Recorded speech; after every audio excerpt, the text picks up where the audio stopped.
Hello everyone. मेरा नाम ब्रिजेश कुमार है और आपका स्वागत है बीएम लॉ क्लासेस में। आज हम पढ़ेंगे reverse charge mechanism. Reverse charge mechanism जो लेसन हम 15 पढ़ रहे थे ऑफ टैक्स लॉ।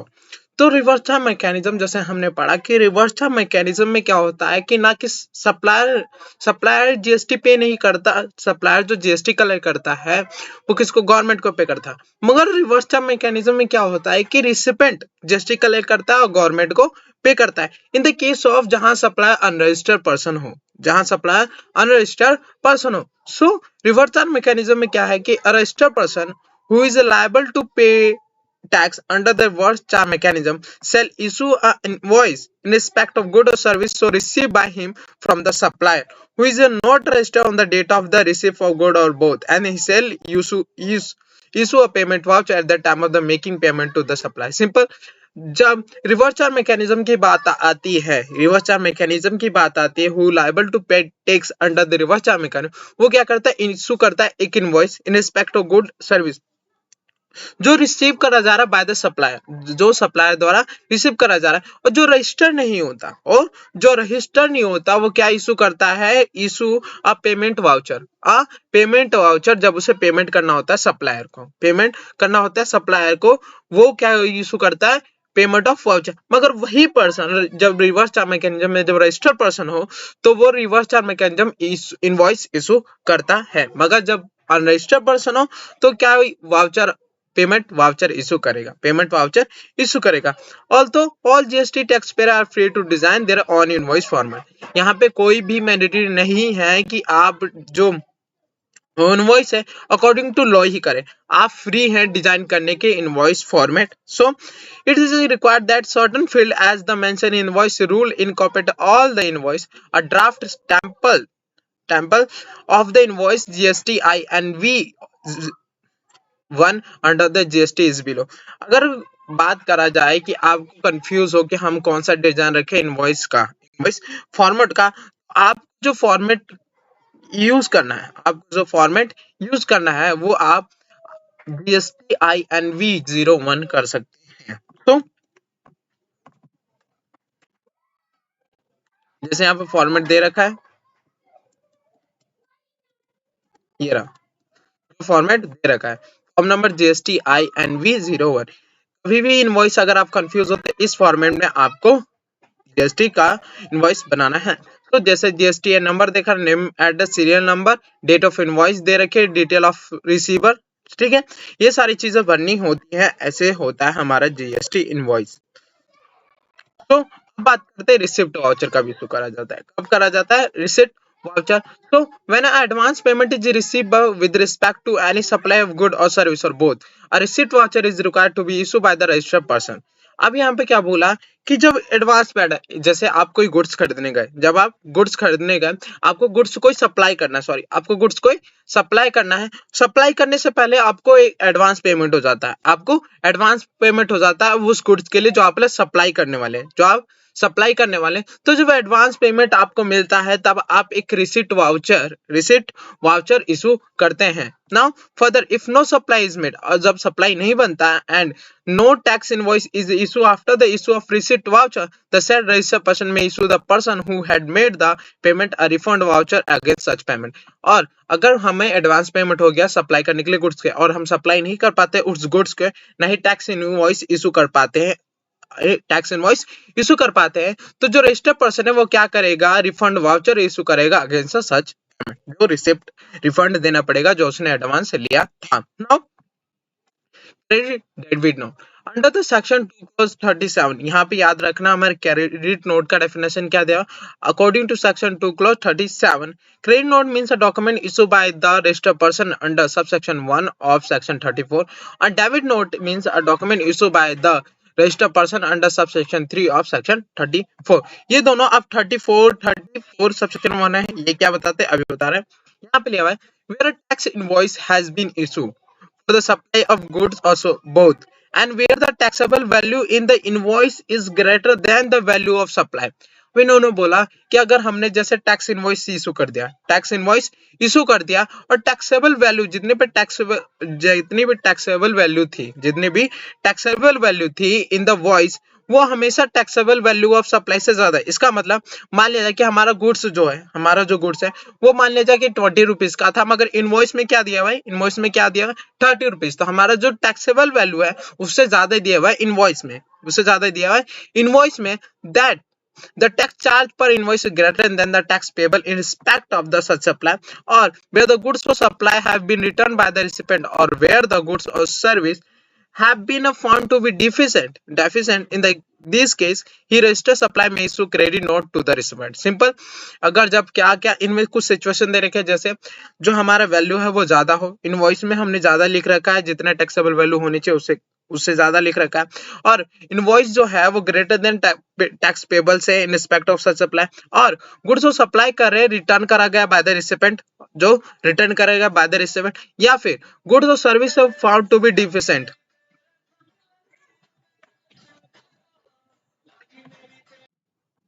तो क्या कहते हैं कि अगर जब भी हम जितनी भी टैक्सेबल वैल्यू है उस सप्लाई करने की उससे ज्यादा हम कभी भी इनवॉइस इशू करते हैं, तो हम उसी वापस करने के लिए क्रेडिट नोट इशू करते हैं for the recipient, to the recipient. Now अब where the tax invoice has been issued by for the supply of good or service both, and where a taxable value in the invoice is less than taxable value of supply. अब इन्होंने बोला कि जब, यहाँ पे दो चीजें आपको याद रखनी है अगर एग्जाम के पॉइंट ऑफ व्यू से, तो जब टैक्स इनवॉइस में टैक्सेबल वैल्यू से हमारी ज्यादा लिखी हुई है, अमाउंट वैल्यू ज्यादा लिखी हुई है, तब हम क्रेडिट नोट इशू करेंगे, तब हम क्रेडिट नोट इशू करेंगे। मगर कभी जब कम हो, टैक्सेबल वैल्यू कम हो हमारे इनवॉइस में मगर रियल में ज्यादा हो, रियल में जितनी हमारी टैक्सेबल वैल्यू है और उससे कम हुई टैक्स इनवॉइस में, तो हम क्या डेबिट नोट इशू करेंगे टू द रेसिपेंट।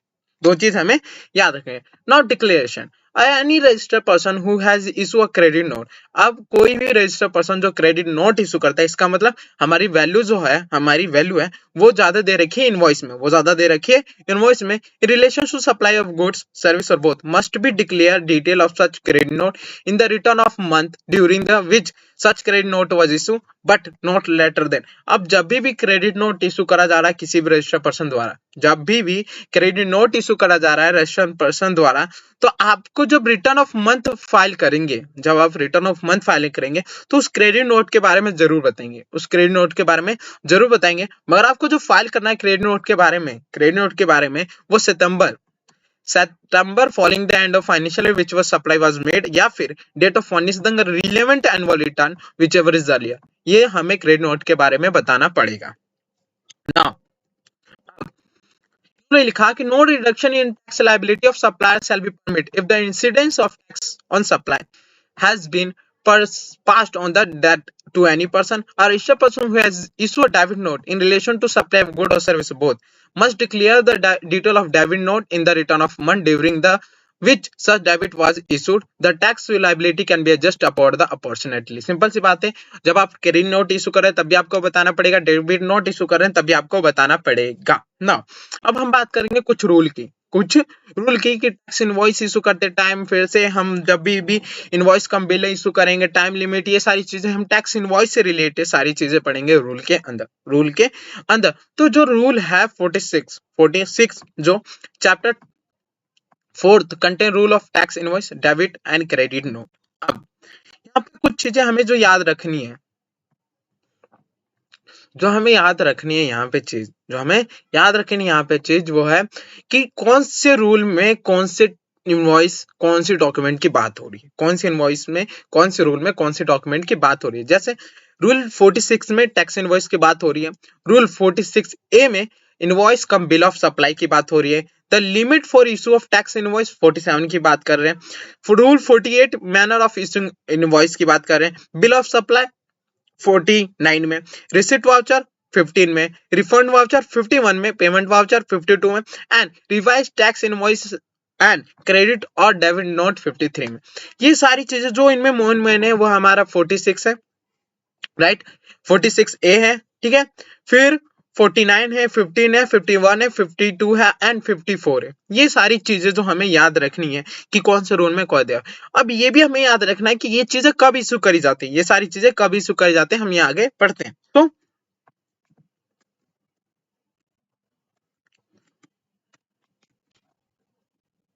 सबसे बात करते हैं हम टैक्स इनवॉइस, हम बात करते हैं टैक्स इनवॉइस रूल 46 के अंदर।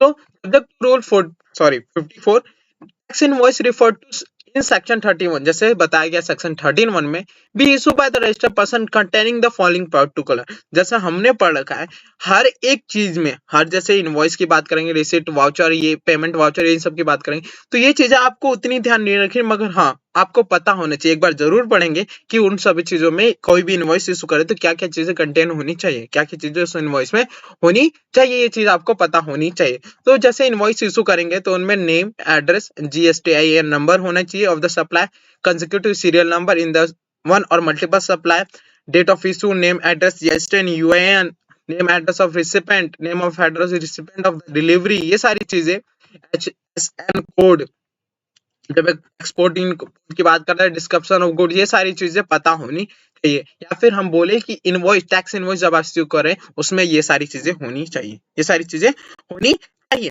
नाउ बात करते हैं हम, मैं इसमें कुछ ही चीज पढ़ाऊंगा कि जो जो चीजें हमारे लिए जरूरी है, ठीक है।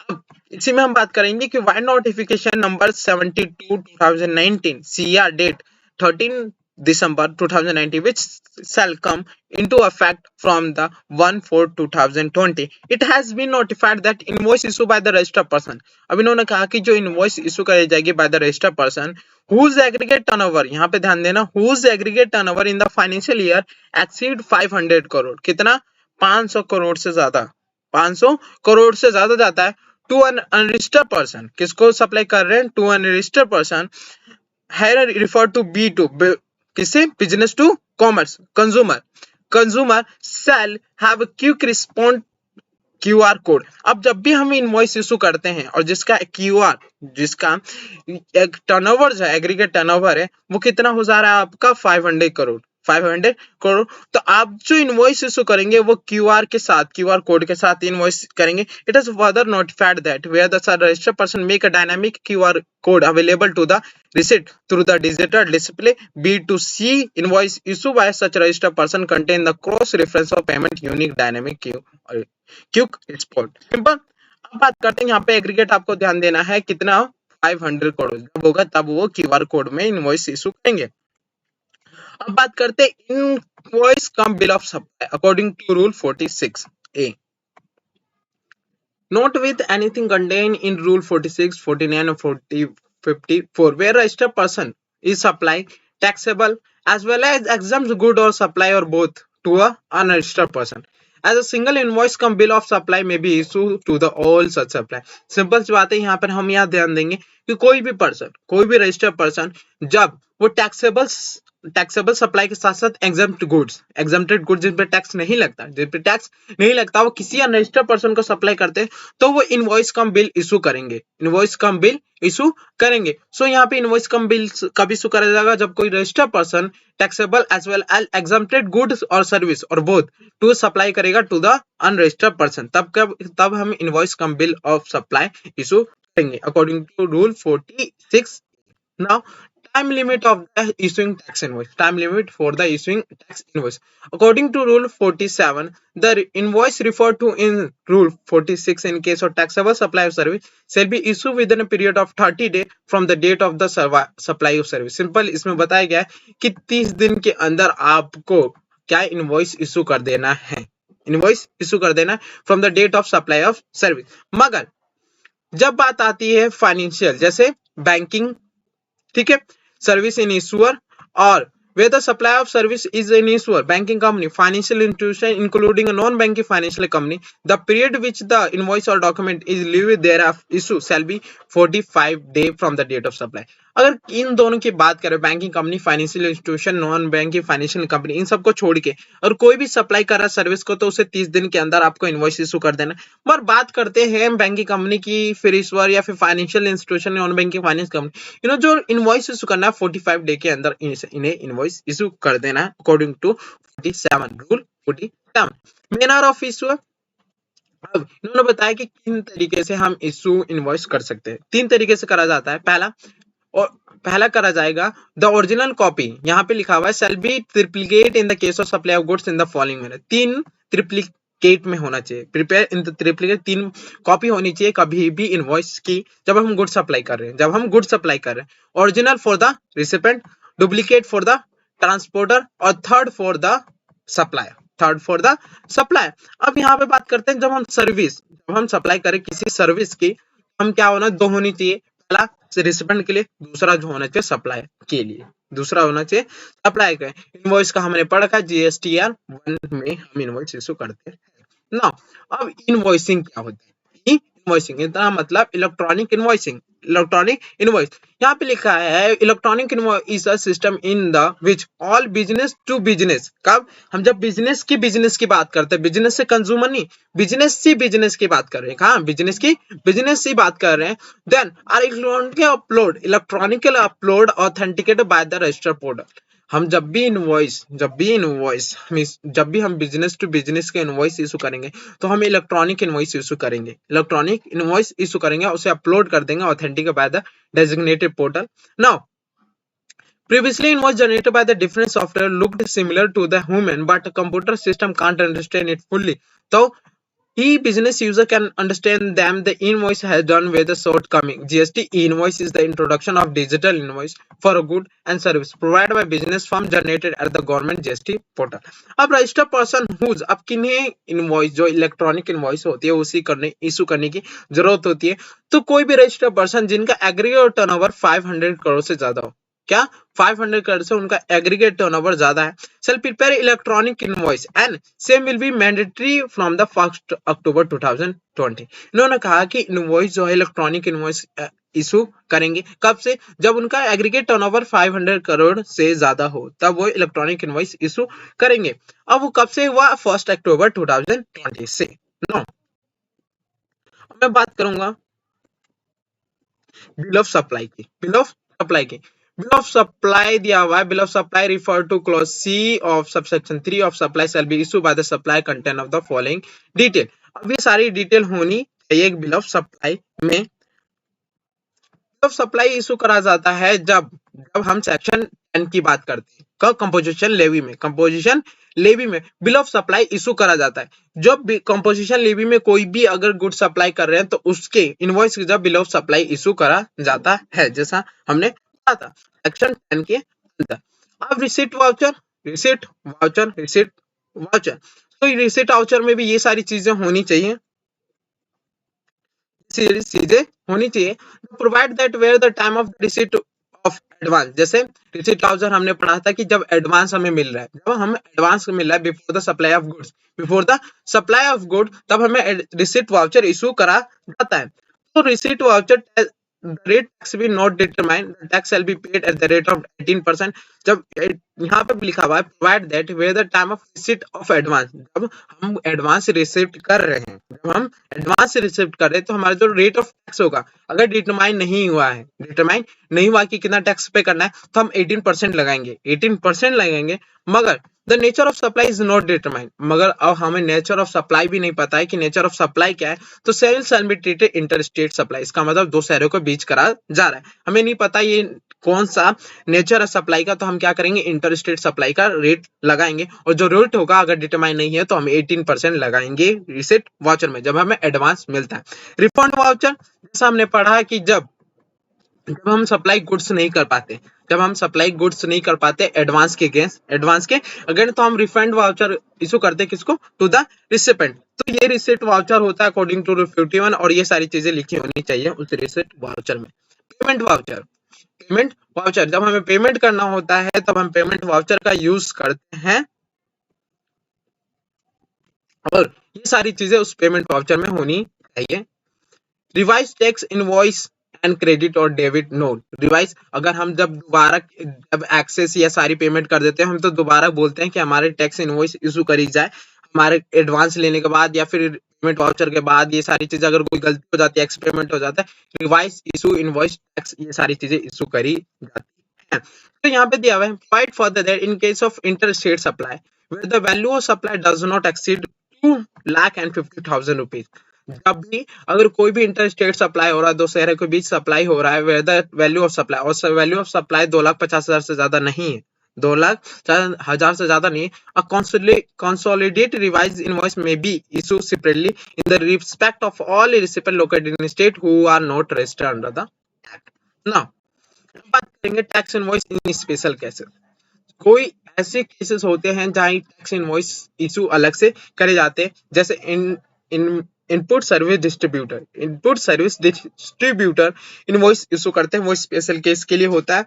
Now input service distributor credit note issue by the input service distributor shell contain the following detail, ये सारी चीजें होनी चाहिए। Now provide that where the input service distributor is of face of the banking company, financial institution, including non-banking financial company. A tax invoice shall include any document lieu thereof by whatever name called, whether or not serially number, but contain the information as prescribed. ये सारी चीजें उसमें होनी चाहिए। अब बात करते हैं डिलीवरी चालान। अब डिलीवरी चालान कब कब इशू करा जाता है इसकी बात करता हूँ।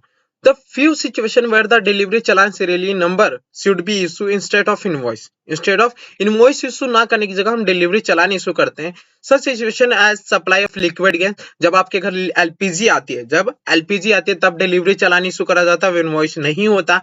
Transfer of good for the job work जब हम जॉब वर्क की बात करते हैं तब हम कोई गुड्स ट्रांसफर करते हैं for the job work to the job worker, तब डिलीवरी चालान इशू करा जाता है। Transfer of goods for reason other than by way of supply, जब हम सप्लाई ना छोड़ के किसी और रीजन के लिए गुड्स ट्रांसपोर्ट करते हैं तब डिलीवरी करा जाता है। और भी ऐसा को जो मोड द्वारा स्पेसिफाइड करा होगा कि हम इन सिचुएशन में डिलीवरी चालान इशू करेंगे। नाउ अब डिलीवरी चालान 3 मोड्स होते हैं। डिलीवरी चालान के 3 मोड्स होते हैं। पहला ओरिजिनल फॉर द कंसाइनी, जो गुड हमें भेजना है। दूसरा डुप्लीकेट फॉर द ट्रांसपोर्ट कर रहा है गुड्स उन्हें, और ट्रिप्लीकेट जो गुड्स दे रहा है वो। 3 लोग करते हैं, 3 हिस्से में करा जाता है, ट्रिप्लीकेट होता है हमारा डिलीवरी चालान। नाउ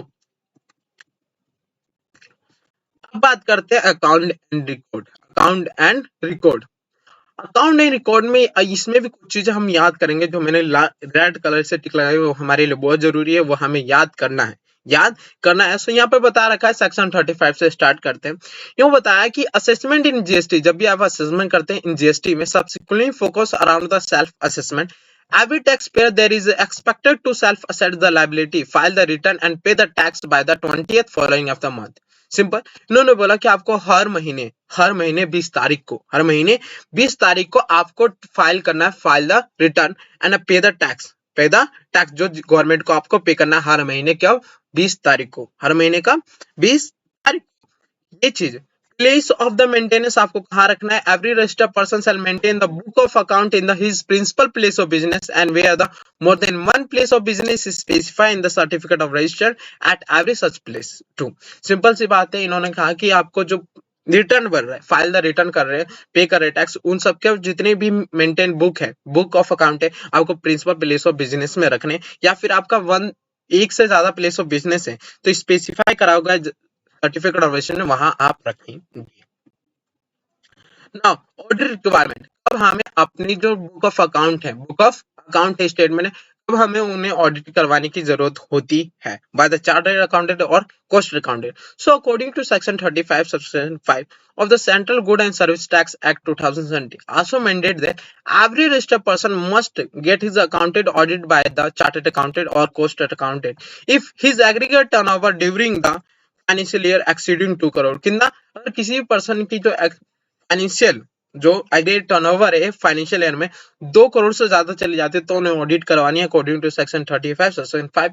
किसके द्वारा, चार्टर्ड अकाउंटेंट द्वारा या फिर कॉस्ट अकाउंटेंट द्वारा। Now such person has additional responsibility furnish along with annual return. क्या क्या उन्हें फाइल करना पड़ेगा एनुअल रिटर्न जब वो फाइल कर रहे हैं, audit annual account reconciliation statement duly certified by the reconciling the value of supply declare in annual return with the annual audit financial statement. Now अब बात करते हैं कि हर एक registered person provide that where the registered person whose aggregate turnover in the financial year 2018 और 2019 exceeding the 5 crore, कितना, अगर 5 करोड़ से ज्यादा होता है, sale get his account audited specify the subsection 5 of 35। उन्हें, अगर यहाँ पे हमने क्या बोला कि जो 2 करोड़ होगा, 2 करोड़ होगा 90 से 20 लोगों के लिए। मगर अगर 80 और 90 की फाइनेंशियल की बात करें तो उनका अगर एग्रीगेट टर्नओवर हमारा 5 करोड़ से ज्यादा जाता है, 5 करोड़ से ज्यादा जाता है, तो उन्हें चार्टर्ड अकाउंटेंट से या फिर कॉस्ट अकाउंट से उन्हें ऑडिट करवानी पड़ेगी। और furnish a copy of audited accounting and reconciliation statement duly certified in the form number GSTR 9C for the financial year 2019, और उन्हें GSTR 9C फॉर्म फाइल करना पड़ेगा ना। Period of retention of account, कितने दिन तक हमें अपने जितने भी बुक ऑफ अकाउंट है वो रिटेन करके अपने पास रखने। सो इन्होंने बोला कि every tax payer shall maintain the book of account and the ancillary record until the expiry of 72 months from the date of due date furnishing the annual return for the year to which the record related। इन्होंने बोला कि जब आप financial, जब आपका due date start हो रहा है, आपका डे स्टार्ट हो रहा है for the annual return file करने के लिए एनुअल रिटर्न, उस दिन से आपको 72 मंथ तक आपको अपने पास मेंटेन करके रखना है जितने भी बुक ऑफ अकाउंट या फिर एंसिलरी रिकॉर्ड है।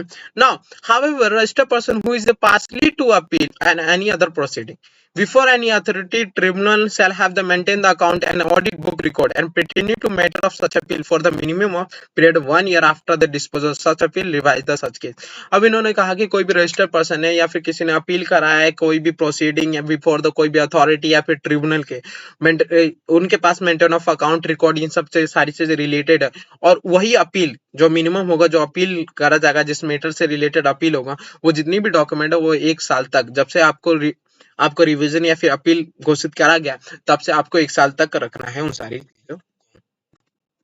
नाउ अब बात करते हैं इलेक्ट्रॉनिक वे बिल। ये हम नेक्स्ट वीडियो में पढ़ेंगे। आज के लिए इतना ही काफी। इलेक्ट्रॉनिक बिल वे होता क्या है, ये सारी चीजें हम नेक्स्ट वीडियो में पढ़ेंगे। आज के लिए इतना काफी। Thank you so much for watching this video. अगर आपको थोड़ा भी आपने इस चैप्टर से आज आपने इस वीडियो से पढ़ा है तो आप प्लीज इस चैनल को जरूर सब्सक्राइब करें। मिलते हैं नेक्स्ट वीडियो में। Thank you so much.